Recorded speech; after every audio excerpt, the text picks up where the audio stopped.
Hello, everyone. Welcome back to my channel. Mireille Nicole here, relationship coach. In today's video, we're going to talk about enforcing boundaries in your relationship or love life in general. Now, this is part 2 of a series I've been doing on boundaries. So if you haven't yet seen part 1, I'll link to it here. But first, if you haven't yet subscribed to my channel, please do so now and hit that notification bell. So today we're going to talk about enforcing boundaries. So when to do it, why do it, and how to do it. All right, let's dive in. When to enforce boundaries. So like I said in the previous video, boundaries are not my favorite topic when it comes to love and relationships. When there is toxic behavior, problematic addiction issues, or you've tried communicating something positively and asked for what you needed, but you're not getting the desired result, well, that's when you might need to enforce a boundary. And that's not usually the behaviors that you want to see in your happily ever after. So that's why I say it's not my favorite topic. But hey, I've had to enforce my own boundaries in my own life in various relationships. So let's talk about it. So a classic example of enforcing a boundary would be with an alcoholic husband.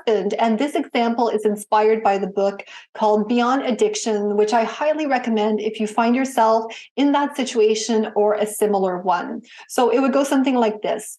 If I notice that you're drunk when you come home from work at supper time, I'll make myself a quick meal and go eat it in front of the TV. You're not telling your spouse what to do or what not to do. You're not giving him a hard time for his behavior. You're telling him what you are going to do. You're setting the standard for yourself and you're acting in alignment with what you're going to do. You're setting that standard for yourself, right? That is a key point I want to reiterate. It's what you're going to tolerate, what you don't tolerate. And it's irrespective in a way of what other people do because you're not asking them to change. You're just expressing how you are going to act in accordance to what's happening, to what you're experiencing in, all right? So you're not setting a boundary to punish someone. You still want to be warm or at least neutral with that person if you can. You're simply communicating your preference, and it's up to them to do what they want about it. Whether they change their behavior or not, that's on them. So that might be more of an extreme example compared to the situation you find yourself in, but you might also need to enforce boundaries when you've tried to communicate something positively to your husband. You've asked for what you needed in a way that was,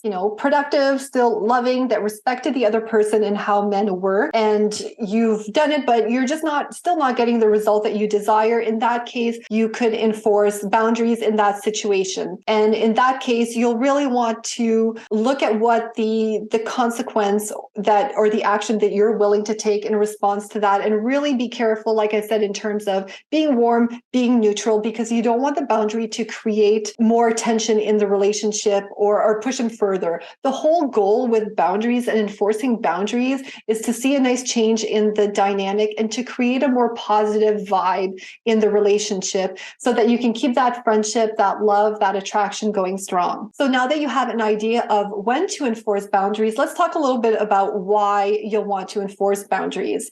And the basic, simple, obvious answer is that otherwise they don't work. And really what you're also doing at the same time is you're undermining your credibility. If you don't follow through with what you say, your man will lose trust in you. So I really encourage you, invite you to say what you mean and mean what you say when it comes to boundaries. This is a great opportunity for you to build trust. And if you want your man to respect you and take you seriously, it's really, really, really important for you to follow through and to keep your word. And some of the reasons why women don't enforce their boundaries that I've seen include, the fear of making their partner upset. You don't want to make your man angry, right? Or maybe you're just a people pleaser and it's hard for you to manage those emotions inside when you make someone maybe upset or, mad at you for enforcing those boundaries, all right? Or maybe it's an issue with low self-worth. So there are a few things that could be happening that make it a lot more difficult to enforce your boundaries. But like I said, it's really important for you to learn this,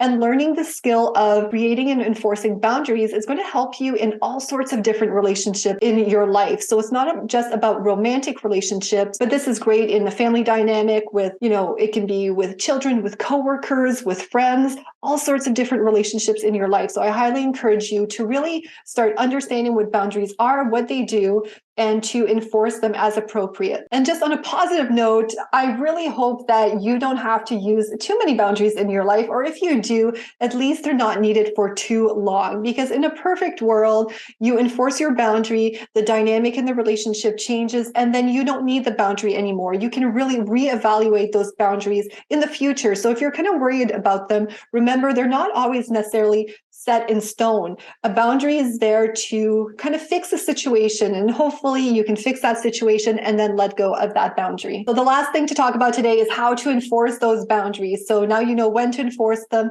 You have some reasons why you want to enforce boundaries. Now, how do you do it? Well, you do what you said you would do with the boundary. You follow through.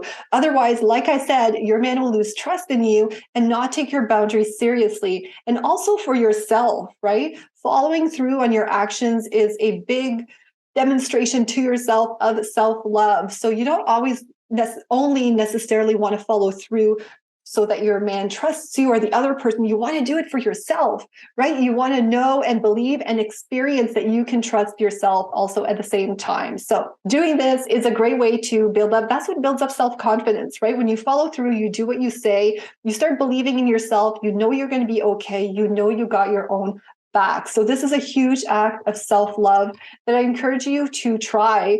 Start trying today, right? You can start doing your own internal boundaries today and follow through on some of those standards that you set for yourself that are irrespective of other people. You don't have to worry about people pleasing anyone other than yourself. Let's do a quick recap. So you'll want to enforce boundaries when you notice toxicity in your relationship and/or you've tried other positive communication tools with no success. The reason you want to enforce boundaries is because they don't work otherwise, and you undermine your credibility if you don't enforce them. And finally, the best way to enforce boundaries is to follow through on what you said you would do. If you know boundaries are currently an issue in your relationship, I go much deeper into this topic and guide women through the work in my Happily Ever After bootcamp. When you join bootcamp, you have access to a ton of trainings on so many different topics related to relationships, dating, and preparing for love after divorce. So reach out to me if that's something that would be of interest to you. I really hope you enjoyed this video. If you have any questions or comments, please leave them down in the comments below. I'd love to hear your feedback. Thank you so much for watching, and I'll see you in the next video.